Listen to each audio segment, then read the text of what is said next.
morning. What if the most important lesson you'll ever learn in your life isn't taught in any classroom? Look at this box. It's quite a nice box. It's a white box. Inside this box is an egg. An ostrich egg. Now, typically when we think of eggs, they don't really look like this. They're a lot smaller. And so when we look at this, it disrupts our expectation for what we consider as normal.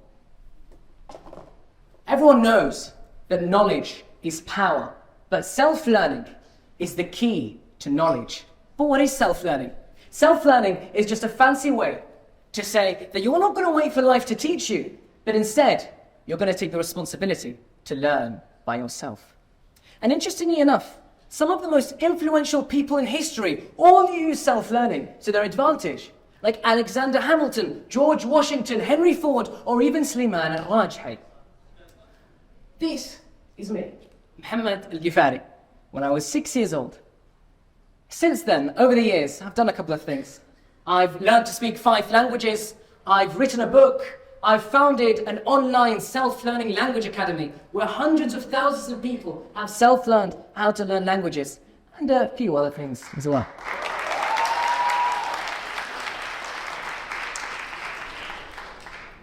And let's start here, when I was 6. I was sitting with my father at his computer, and I remember every single day he would go on and start deleting these files manually to help speed up his computer.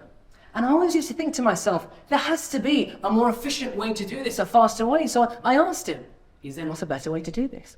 And he told me, I don't know. Look it up. And I did. I went online, I started to look it up, and I saw hundreds and hundreds of articles, and I was slightly overwhelmed. But given a few failed attempts, I managed to put together some basic programming that would automatically clean his computer for him. My father was quite happy, but me, I was hooked. I was addicted to the idea that I can learn absolutely anything online by myself, and I did. I learned graphic design, cinematography, video editing, algebra, coding. I even helped fix my father's car with self-learning. Today, I'd like to share you my story with self-learning, how it changed my life, and how it might change your life too. The thing is, a lot of people, when they start thinking about the concept of self-learning, they might not know where to begin, or where to start, or what it looks like in its totality.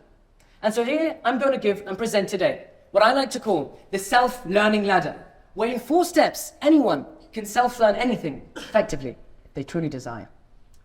The first step is curiosity. You have to be curious. Do you know when you have a 5-year-old child and they're always asking why, and why? You have to embrace that inner child. You never can settle for not knowing the answer. I think for me personally, a story that resonates me in regards to curiosity is my story with Steve Jobs and Steve Wozniak. When I was 8 years old, I used to have this rapt fascination with Steve Jobs. It all started in 2014. I was sitting at the dinner table, and my mother came and told me about the release of the brand new iPhone 6. And I thought, they had a video, they had a keynote, I want to see this. And so I went online and I looked it up. And interestingly enough, I could see everything that I used to love in regards to the phones and technology. And so I started to see the years before that. And eventually I reached Steve Jobs, and I was hooked. I was addicted. My curiosity began to ask, what else is there to see? And so I went, and given a few years, I watched every single keynote from 1984 to 2011. If it wasn't for curiosity, I wouldn't have really cared to do as much as I could. There's a great saying that says, curiosity killed the cat. But remember this, satisfaction brought it back. The next step on the self-learning ladder is goals. It's imperative, if not most vital, to have written goals, and preferably SMART goals. And if you don't know what SMART goals are, you can use that as an opportunity to self-learn today. But why do we need goals? Think of this. Imagine you get on your car and you start driving with no clue in the world where you want to go. You're just wasting your time, and eventually you're just going to go back home.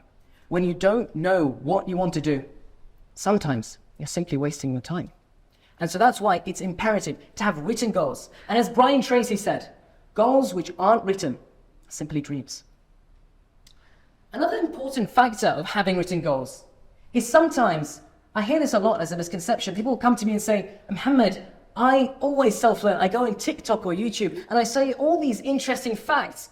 But the thing is, self-learning isn't simply facts and memorizing figures. It's the culmination of knowledge. And when you have written goals, you can have plans and you can have details and create yourself a mini curriculum of sorts. That's the beauty of writing down your goals. The third step on the ladder is resources. Now, resources can make or break your self-learning journey because everyone has a different way to how they like to learn. And everything today is free and available on the internet. It could be PDFs. It could be websites online. My personal favorite is YouTube. Thousands and thousands and thousands of hours to learn anything you want, from astrophysics to chemistry to finance, or even to languages. Because for me, I want to ask you all a question actually. Has anyone ever thought to themselves that they would like to try and learn something impossible? You know, for some people, it could be mathematics, finance. For others, it could be arts or crafts. For me, that was languages. I always thought that languages were impossible to learn, and I tried to learn when I was younger, but I failed to do so. Until I tried to use self-learning, and what made the journey possible for me was choosing the right resources. And that's one of the reasons why I decided to found the Shwaya method, to help bring forth people the best resources possible to help self-learn languages. Now, here's an interesting thing a lot of people don't know about resources. Do you know that some of the best universities in the world, we're talking Harvard and Yale, they offer free courses online, on the internet, for free. Anyone can learn from.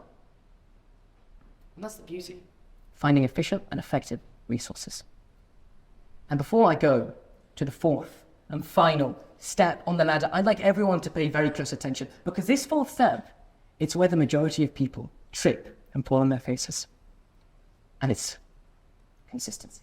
Consistency, consistency, consistency. You have to be consistent if you want to learn. And that's regarding goals or learning or anything of the sorts.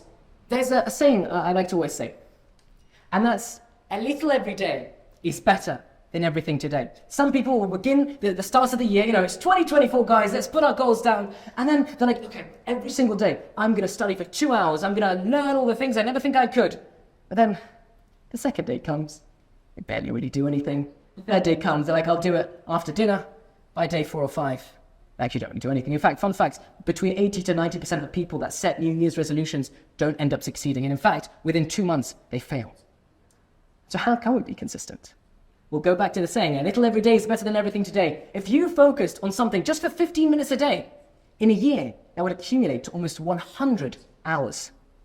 100 hours, for people that don't know, that's almost enough to learn a language. And that could just be on your way to the car. Because another misconception people say is, well, I don't have the time to self-learn. I don't have the time to improve myself and become the best version of myself. Well, when you're in the car, going to work, going to school, those 10 or 15 minutes, you can use them to learn. And that's the self-learning. Now, today, I travel the world through a program called Safi and Mish, where we promote intercultural dialogue in multiple countries, from Qatar to the United Kingdom, to Greece, to Switzerland, South Korea. We even tried to go to North Korea. You can see more about that online. And the beauty of Safi and Mish is we try to bring cultures together through languages and through intercultural dialogue. And I couldn't have reached where I've reached without self-learning. There's a beautiful quote by Jim Rohn that says, a formal education will make you a living, but a self-education will make you a fortune. And so I'll ask this question for the very last time. What if the most important lesson you'll ever learn isn't taught in any classroom? Thank you.